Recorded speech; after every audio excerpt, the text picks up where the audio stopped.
both of these teams last, looking for a little bit of redemption. We're going to get into the draft here, and I was about to talk about the Nidalee. The Nidalee is something that we've seen Harrow play a bunch already. It's not something I would be expecting out of Rogue Warriors with the way that they've been playing the game. So with Rogue Warriors, look for them picking things like the Zoe. The Twisted Fate has now been banned, but they've generally been trying to build around these pick compositions. So great tempo junglers like Nidalee, Twisted Fate, the mid laner, that can find these picks and build tempo plays. These are good bans from eStar, is what I'm saying. Yeah, I completely agree, and I think, you know, for Rogue Warriors, for eStar, losing something like the Nidalee isn't really big on their priority list. We looked at, you know, if you look at Hacker's champion pool, it's not something that he really kind of leans towards. Not something he leans towards, and AP junglers just aren't really his forte.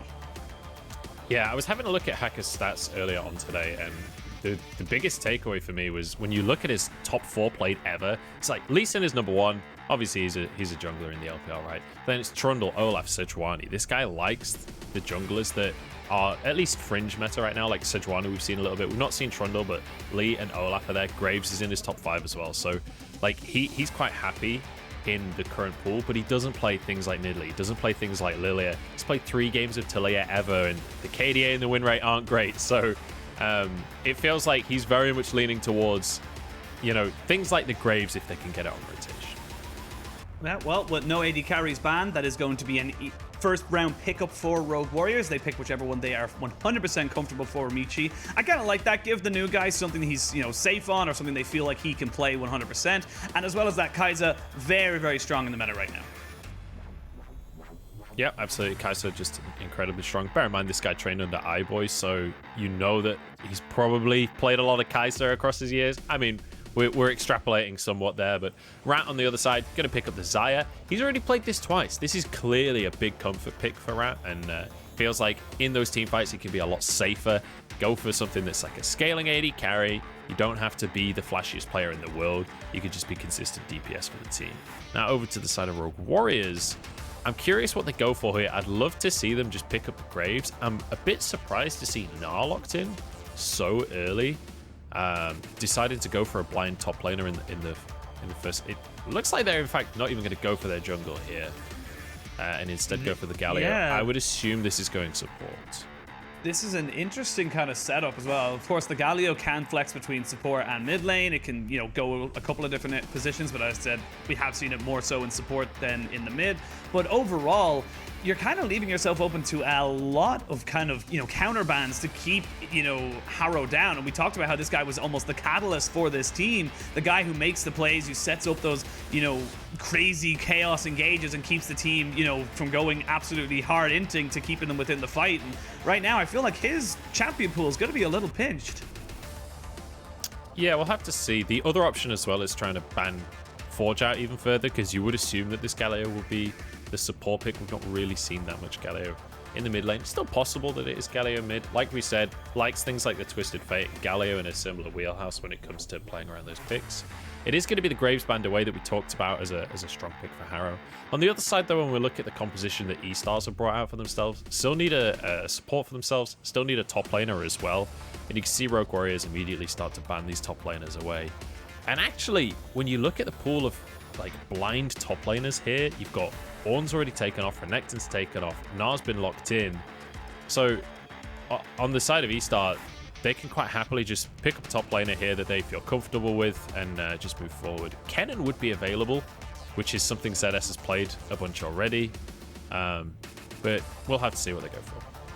Yeah, played a couple of games on the Kennen, didn't have the greatest of success on that particular pick, but nonetheless is still something within ZS's wheelhouse.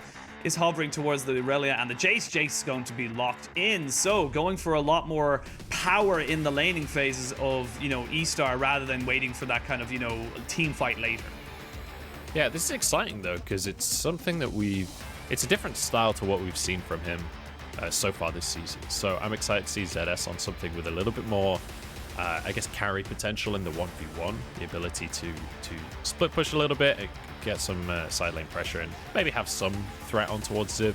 We'll see whether that's going to come into fruition. Chocho going to go with the Leona, very you know, standard pick right now, incredibly strong support. It does mean that Forge is going to be taking the Galio towards the mid lane. And now Harrow has to decide what to go for. And he's looking towards this Hecarim, which is something we've not really been seeing recently. But there are a lot of jungle bans, so maybe just deciding to push it out a little bit. I have to say, this is a bit of a strange composition out from Rogue Warriors comparatively to what I was expecting. I was expecting them to play more around pick, but this does feel more of like a huge teamfight engage comp, right? Where you get Chocho and Harrow just charging into the fight. Forge can follow up. You've got Gnarl in there, and then it's down to Michi to try and sweep up. Yeah, I feel like this is a hard engage with the Hecarim, like you said. Go in with the Galio ult and Mega Gnar and try and just keep the Kai'Sa alive. It's a pretty decent composition if you can make it work. Whereas on the other side, if you're looking at the side of eStar, I feel like this is, you know, just jump in with the Pantheon, try to find one person, isolate it, pick them off as quick as you possibly can, and then try and get, you know, the outnumbered team fight after that. Yeah, you're incredibly good at if the fight doesn't kick off quickly.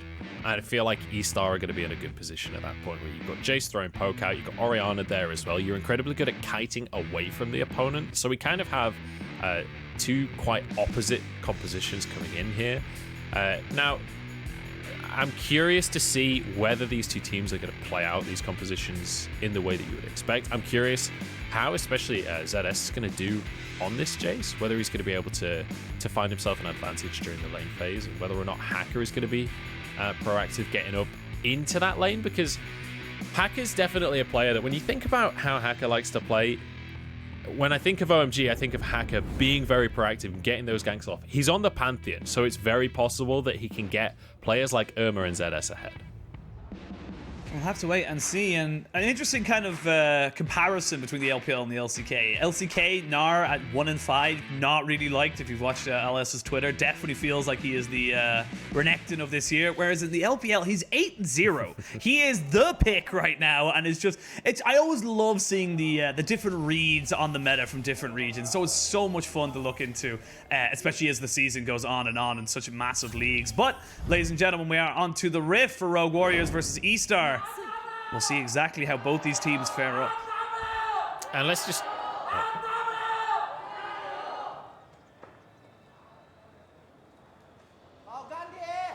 And let's just quickly reiterate what's on the line for these two teams as well, because, you know, Rogue Warriors and eStar, as we said, they've been struggling to make it to playoffs. These are two teams that have potential within the rosters. When you look through these names, like, you got players like Xiaoxi. If you remember at the start of last year, Xiaoxi was incredibly hyped up as one of the...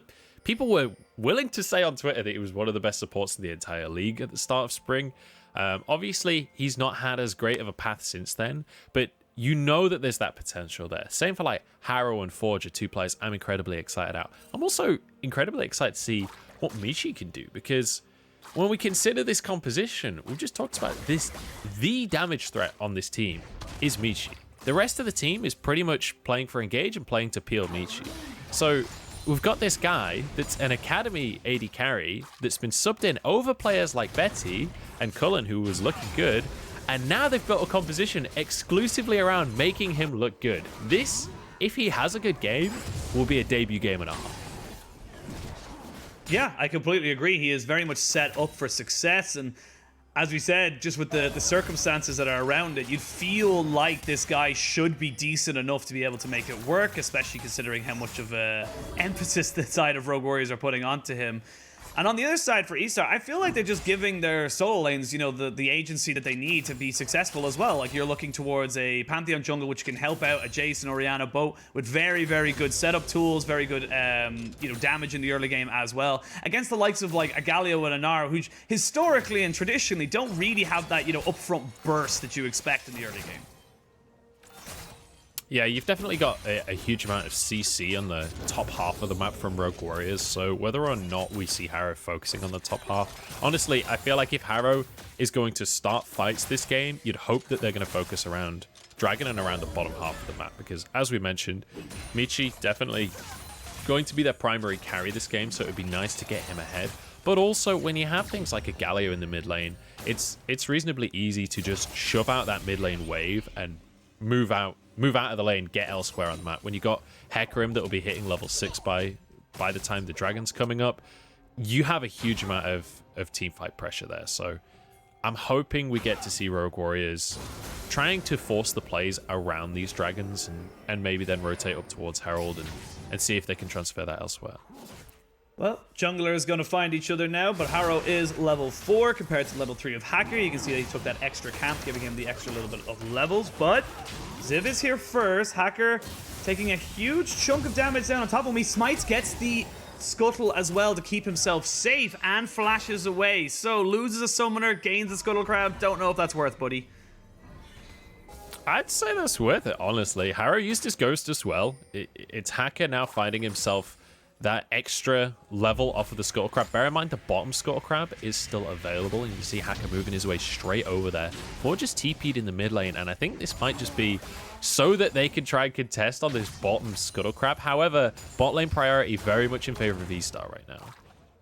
Yeah, Harrow gonna walk in here. They know Hacker is here as well, as there is a ward on top of him. So both junglers very aware of the other one's presence. Very difficult, though, for Hacker to make anything really happen here, especially when Forge is the first one to roam down. So he's gonna have to give this one up. And like you said, Rogue Warriors, they are 100% okay with fighting over anything and nothing as well. And we can see that starting out. We can see Hacker just roaming towards this bot side, making sure that Cho doesn't have any funny ideas. Yeah, this was definitely the correct decision from Rogue Warriors, though. I don't want to give the impression that this was just trying to force a fight for the sake of forcing a fight. Bear in mind, Forge had reset already, bought a Dark Seal, bought some boots, and then teleported back to the lane. So he was full mana, full everything, could just shove that mid wave in, whereas Irma hadn't recalled yet. So Irma was basically out of mana. At that point, you know that you're probably going to be able to win the Scuttle fight. You know that Xayah's not exactly a massive threat at this stage in the game anyway, so realistically, if the bot lanes get involved and you've got Halo Blades Kai'Sa and a Leona versus their level 3 Xayah, I'm going to take that fight if I'm Rogue Warriors. Yeah, I kind of feel the same way as we hit the 5-minute mark. A couple of small little things being picked up across the board. I like Orianna's items. She's got full items technically, but they're all literally just kind of, you know, sustain on all different fronts. One gives you AP, one gives you mana, one gives you speed, one gives you health. It's just a lot of different things there. I don't know. I find that quite satisfying, despite having zero to, you know, no influence in the game. Yeah, we've not any kills just yet, but you know, this is hard for two play-by-plays. This is hard, okay? I was hoping that we would get chaos, and you would just be tossing it to and fro, and like it'd be great. We're doing all right. I feel like we're doing all right so far. I feel like I've hit some win conditions. But it's hard. Hey, and look, Forge has gone for the early Boots of Lucidity as well, which obviously he's Predator Galio, so you can expect that he's going to be roaming a ton. But also with the upgrade that Boots of Lucidity got recently in the patch, gaining an extra bit of spell haste. Hang on, we've got Forge moving up towards top side. Harrow's there as well. Looks Level like 6 they've decided is against the play. Yeah, they had level 6s available pretty much for everyone on that top side, but ZS definitely feeling the pressure, realizing that he did not have full vision of everybody, backs himself away, but for Forge, it should be easy enough to keep him wave clearing, keep this Orianna locked underneath her turret, or at least in the lane, and that opens him up to just, you know, create plays with those globals that they have. Well, the first dragon is on the map, and Hacker wants to find a window to go for that. He's in the bot lane right now, but a lot of respect coming out from the bot lane of Rogue Warriors as Chocho just going to try and zone them away. I don't think Hacker can actually just start this Drake. He's just going to be able to do the Scuttle Crab. Harrow's going to arrive just a second too late and notice that that's happening. What is he doing? I think he's not been spotted just yet. He's not been spotted. So he's trying to see if he can catch someone out. There he is. Now he's been spotted. They know he's there now. Level 6 should be hit here by Hacker. Yep, just takes the Gromp and gets that one there. Trying to invade on that blue buff as well. Hacker, though, everyone's coming in for this one. Uh-oh. This is a fight over a small objective. It could be a 4v4 very, very soon as well. If the Galio decides to jump in, they are going to jump straight on top of Chocho, and that is first blood before he can do anything. Grand Entrance is there. Can they make anything else happen? They have to use the Onslaught of Shadows. Hacker does fall, does not have his W up anymore, so just takes a huge amount of damage. Shousey jumps in and gets on top of Harrow and the rest of them. It's a 2-for-2 trade overall as Michi and Forge head for the hills. There's not a huge amount of mana on Irma or on on Rat. Cleanse has been used. Michi has to flash away. And that ends up being 2 for 2 over a blue buff. I have to say, Rogue Warriors, I feel like needed to maybe cut their losses when Jojo just died immediately and Forge went in. They were like, oh, okay, well, we've committed now, boys, and just go so deep for that one. Irma managed to pick up 2 kills off the back of that. He's got 4 Dark Seal stacks as well now. This is a really, really good spot for eStar because they also managed to defend that blue buff. Rogue Warriors didn't get anything off the back of it.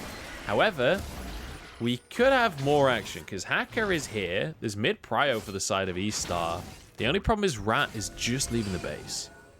They have the ultimate on Shousey as well. This could be another 5v4 or 4v4 fight coming in as Zib has got Meganar sitting nicely on himself, so I don't know if eStar really want to go for this right now. They are angling quite aggressively. Shousey just pushing away the Hecarim off of the Rift Herald. As we can see, it's a fight on 2 fronts. Hacker's the first one to fall. The Rift Herald goes down. I'm not quite sure exactly who took it. I believe it was Rogue Warriors, and now the real fight is starting off in here as we go in. It's actually Oriana, the Irma, coming in. Double kill. Rat flashes forward, gets the root, trying to lock them all down. eStars are running, they're chasing, and they're going to be able to pick up 4 kills. Very, very nicely done. Actually, 5 kills, excuse me, overall for eStar.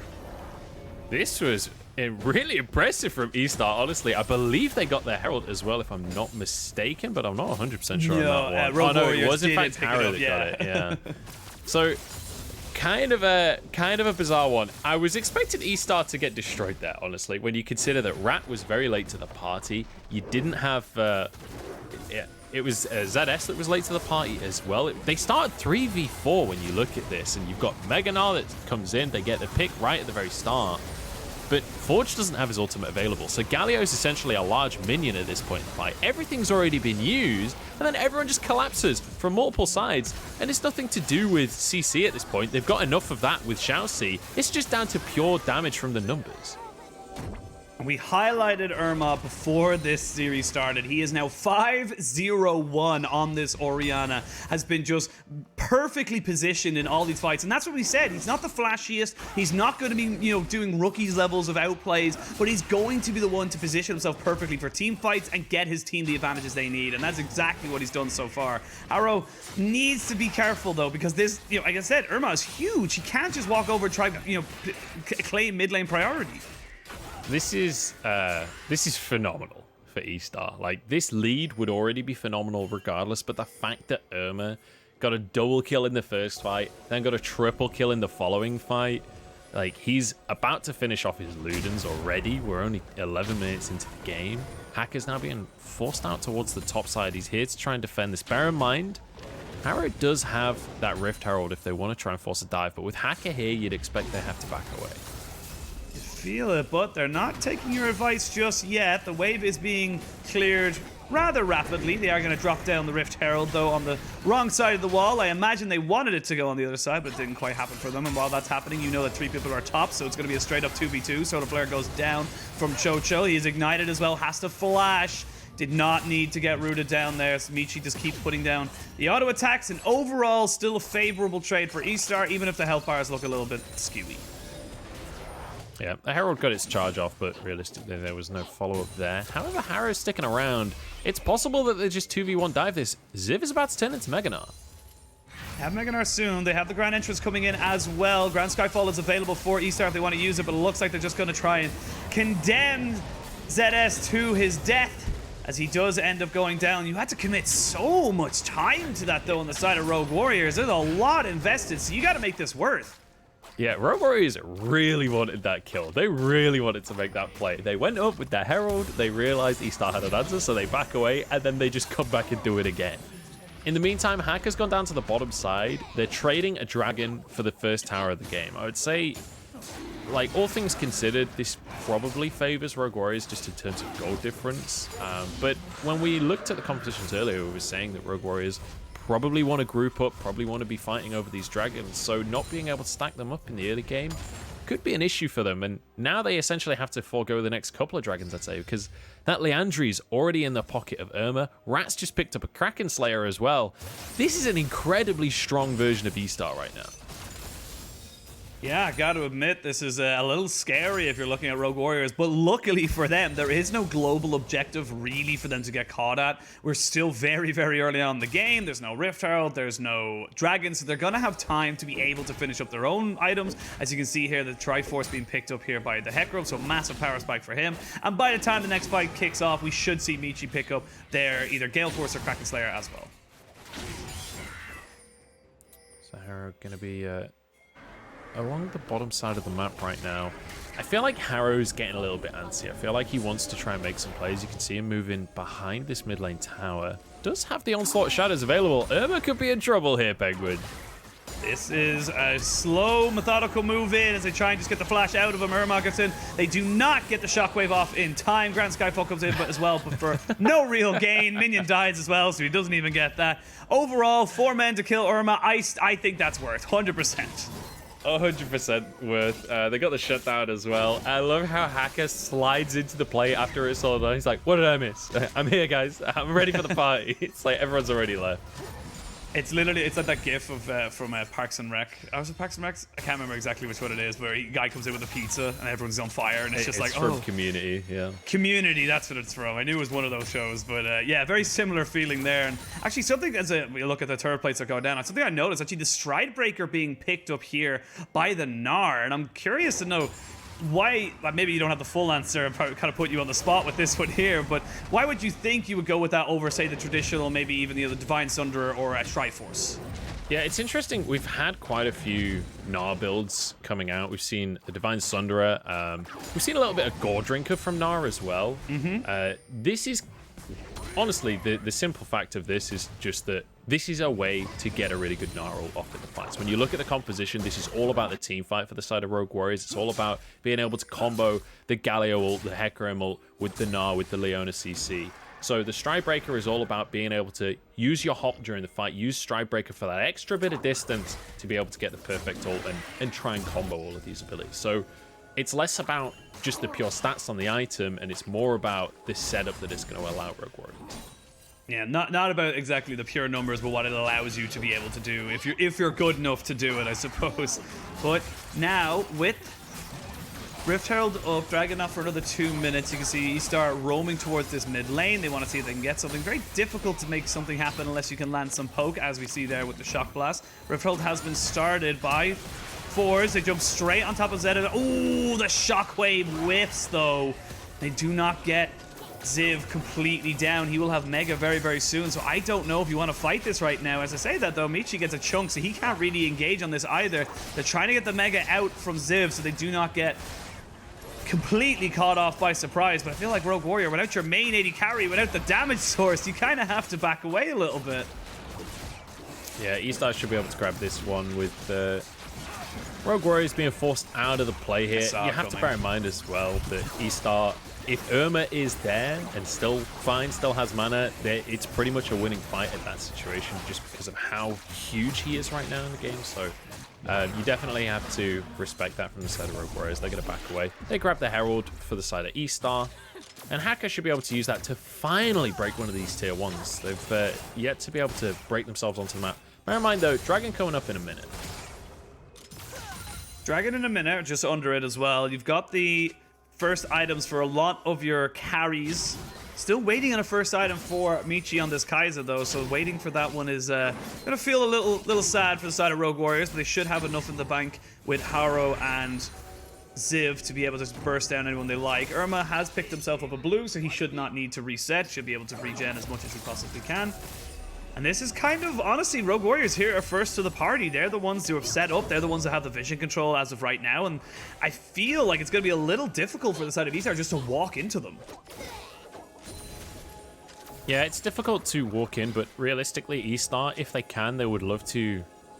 The goal of this competition is to try and set up in advance or get a pick for themselves, with Hacker just flying in and Shousy trying to follow up on the back of that, Irma being able to follow up with the Shockwave. But if they can kite back during a fight, that's where this competition is really going to be in its own. When you look at the 3 carries, that's where eStar really find their strength. Using the Herald in the mid lane here to grab priority, but bear in mind, Rogue Warriors already in position on this and immediately engage.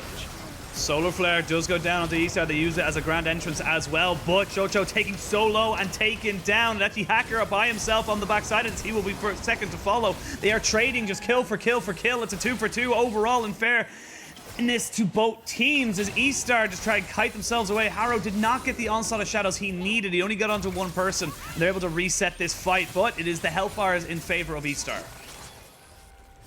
Yeah, so a fairly even fight. Does, I would say, in terms of positioning, it looked like it was going to go the way of eStar, but then damage coming out from Michi during the fight, actually quite impressive. His positioning was good and was able to just burn through the health bars. So nicely done here by the side of Rogue Warriors to, when you, like, let's just rewind 5 minutes a second here and remember how devastatingly huge Irma was a couple of minutes ago.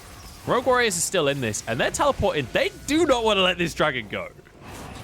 Grand Skyfall is still available, but I don't know if eStar could really fight this right now. Dragon down to about 1000 HP. Yep, it's gone. Shousey gonna come in. They're gonna try and re-engage. The support dies again.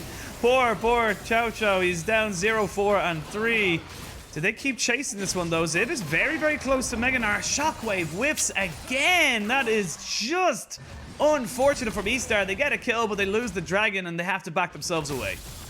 You know, we started off the day saying that this was Irma as in the player, not your great aunt. I'm starting to wonder whether that's actually the case, because he got himself a bunch of kills early, and he's just been whiffing in these team fights ever since. Yeah, but see how this one started is Chocho just kind of getting a great position for the Galio to come in, and it's a fight on two fronts where both front lines end up just kind of pushing in a bit too far away from their carries. Yeah, you can see eStar doing a good job to kite back at the start of the fight, but using pretty much everything on that single target. Like Irma used the shockwave and everything. It would have been nice to save. Like, you pretty much have got that first kill guaranteed, so maybe save some resources for the rest of the fight that inevitably will follow. And overall, still net win you got to feel for Rogue Warrior. They get themselves a Dragons. They stop that stacking. We're going to have a Mountain Soul for the Mountain Rift. They delay some more time. ZS onto Ziv. He's just going to be able to clear out some waves. Nothing too crazy. As I say that, might try and just find something a little bit more if he can. But overall, nothing really doing there. And it's again, they've proven time and time again to try and catch Ziv is very difficult for the side of eStar. Yeah, it's partly just down to Ziv positioning correctly and respecting his opponent. Shousey's gone in though. Shousey, I don't know if no they one's want there this with fight. you. Yeah, there's 4 people here on top of you. He has got the Unbreakable Will, so he's going to get caught up in the Solar Flare. But a Shock Blast on the backside means the Hecarim and Leona are dead. Shousey is still alive, and it's 3 kills to none. Double kill to Rat. There's no damage left, and that's everything going over to the side of eStar. Rogue Warriors, why would you go so hard, so fast? And now they might lose Baron. Oh, that was so sad to watch. Like, Rogue Warriors, I actually like the idea of the engage, but they were not on the same page at all. Each of them going in individually, but never quite at the same time. They almost get the combo off, but Michi wasn't on the same page, so they don't have the damage. Let's just remember, we set this up that Michi is pretty much the exclusive damage threat on the side of Rogue Warriors. eStar, when you're spread out like this is their perfect kind of fight. So really nicely done by Shousey to engage this. And Shousey just goes, I think he's trying to literally get it so they can get the scuttle. Man. He's getting the scuttle, like that's what they're getting. Great shockwave into shock blast though there. Combination from Irma and ZS, which meant that, again, like you said, with Michi not really doing any damage. Look at him, he's off to the side. I think he's auto-attacked twice, and then he gets rooted and immediately jumped on by Hacker. Just a solid team fight coming out from eStar. Yeah, so really good response coming out from eStar, and Rogue Warrior is just a little bit disjointed. If it can all happen while Michi's available, has his ult, etc., and can just jump in and try and assassinate people. The fact that Chocho got completely obliterated by Irma and ZS as well makes it very difficult for Michi to operate during the fight. He kind of needs to be, you know, following Chocho, following that Leona that can keep him safe. Shousey needs to be a little careful. He's just trying to get some deep vision. Him and Harrow just agree to clear wards together. Ships in the night. Ships in the night. It's like, all right, you take that one, I'll take this one. We go. And they just back themselves away. But again, Amici has not had a terrible game on this Kai'Sa, but I feel like he just really hasn't been able to open up on this backline or even onto the front line of eStar because Rogue Warrior, they've They've just kind of been going in before he can properly set up. So when we look across the scoreboard right now, it's very clear to say that eStar are pretty significantly ahead, right? 5,000 gold. And when you look at their items most specifically, we're hitting multi-item spikes across the board here. Irma very close to finishing his 3rd item at this stage, and same can be said for Rat. When you look at this Jace as well from ZS, nearly finished stacking on that Muramana. In fact, it literally just stacks as I speak. Oh my god. That damage. That can happen. Wait. Is that ward not... That ward is just behind... Oh, God. Yeah, there's a little bit of a rock that sticks out and blocks it. They don't realize. Shoutzy is invincible, I don't think they care, though. Yeah, I was going to say, I don't think they care. They're going to be able to find Chocho, who goes down for his 6th death of the game. 5-0-10, by the way, for Rat. He's having a fantastic game on the Xayah. And at 24 minutes, we're going to see the inhibitors cracked open. They might honestly go for the end right now. They've got plenty of time, but still a bit over-ambitious from Hacker. Yeah, it would have been difficult, especially when Forge has his ultimate. Harrow is just respawning. You've got Ziv that could potentially get a huge Gnarl off, so they don't want to overextend for this one. They're going to be happy. Taking a mid inhib, though, at 24 minutes is still fantastic. Still got Baron 15 seconds, and maybe looking towards the spot tier 2. Forge is gonna go golden. ZS runs away. He flashes and uses the Broda Belt. Keeps himself alive. The rest of Rogue Warriors are coming in. See if they can find anybody to catch on top of. Oh, shotgun in. Ooh. What are you doing, Michi? And not the play, not the time. TP going to be answered as well. There's a TP on both sides. No. You can see them there. ZS is there, but it's a 5v4, and Galio is not really here. He's going to have to use the ultimate to try and join his teammates to do anything to keep them safe. Shoutzy is playing bodyguard, though, off to the side. He knows that the Galio is going to try something, and this is just Rogue Warriors. We said they like to fight, but sometimes you just got to take your losses and walk away. Yeah, it was a huge overextension for Rogue Warriors. They are lucky that that didn't go worse than it did. You can see Forge TPing in behind the play. I would have loved to see eStar just turn around and just kill Forge immediately on the teleport. They try to chase it down. Regardless, they're going to grab themselves a dragon off the back of this one. And again, like Michi, you can see that he's feeling the pressure there with that ult. He wanted to make the game-breaking play. He wanted to turn it around. I don't think he realized how many players from eStar were still on the scene. And he was lucky to get away with it like he did. Very, very lucky. But they do burn teleports on both sides. You can see flashes are definitely down for the side of Rogue Warriors. They burn Forges and Michis as well, so advantages all around really for eStar. And again, I'm pleasantly surprised with how eStar are looking. This is a team that we said was kind of lacking an identity, a team that we didn't really know how to rate purely because some of the names are good, some of the names are kind of unknown, and you know, there is always a chance when you're an LPL player that you just for some reason absolutely run it down, and that's just how it is. This is just the league we're in. But it feels like, especially in this game, again, very early on in the season, that we're still coming up with decent answers. They're still coming up with, you know, comps that work for them, and an identity that's, you know, says that we are here to potentially, you know, to make an upset here or there. Well, I will say that Rogue Warriors, you know that their logo has a Chinese symbol on it. I can't remember how to pronounce it, but it roughly translated, it means like hero, or it means like vigilante, basically, like a Robin Hood kind of character.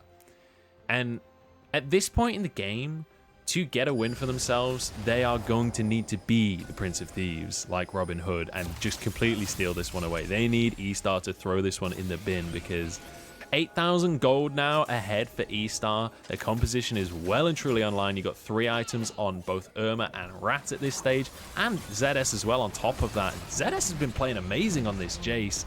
It's so difficult for Rogue Warriors to find this engage that they want to, and eStar, they're playing this composition that wants you to come into them. They want to be able to kite back, so it feels like with this kind of gold deficit, Rogue Warriors, they need to try and find some kind of pick. They need someone from eStar to just stand in completely the wrong place. And Baron's up in 10 seconds.